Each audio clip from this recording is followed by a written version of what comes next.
Hello everyone, আমি রিশা নিয়ে চলে এসেছি নতুন ভিডিওতে তোমাদের সকলকে স্বাগত জানাই। তো দেখো, আজকে একটা রেসিপি বানাবো। তো এটা হলো মেয়ের আবদারের জন্য করতে হচ্ছে। তো দেখো, সব কিছু উপকরণ দেখে তোমরা এতক্ষণে বুঝেই গিয়েছো যে কী করতে চলেছি। আজকে বানাচ্ছি চিলি চিকেন, তারই সব জোগাড় করে নিয়েছি। তো দেখো, বাটিতে একদম সস রেডি করে নিয়েছি, chilli sauce, tomato sauce, soya sauce, এগুলো তো লাগেই চিলি চিকেন করতে। আর তেলে দিয়ে দিলাম রসুন কুচি, আদা কুচি আর লঙ্কা কুচি। আমরা তো সবাই কম বেশি জানি চিলি চিকেন কীভাবে করতে হয়। তো মেয়ের আবদারে যখন বানাচ্ছি, তাই মনে করলাম একটু ভিডিওটা করেই রাখি, তো বন্ধুদের সঙ্গে শেয়ার করব।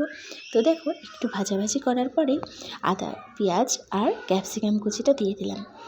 পেঁয়াজ আর ক্যাপসিকামটা একটু ভালো করে যখন ভাজা হয়ে গেল, তখন দিয়ে দিলাম টমেটো সসটা। টমেটো সস না, ওখানে সব রকমের সস মিক্স করে রাখা ছিল, তো সেটা দিলাম। তা দেখো, কালারটা কত সুন্দর হয়েছে না। তারপরে আমি যে চিকেন পকোড়াগুলো করে রেখেছিলাম সেগুলোই দিয়ে দিলাম। তো এবার একটু নাড়ানাড়ি করে তারপরে আমি দিয়ে দেবো কর্নফ্লাওয়ার, জলে গুলে একটু দিয়ে দেবো।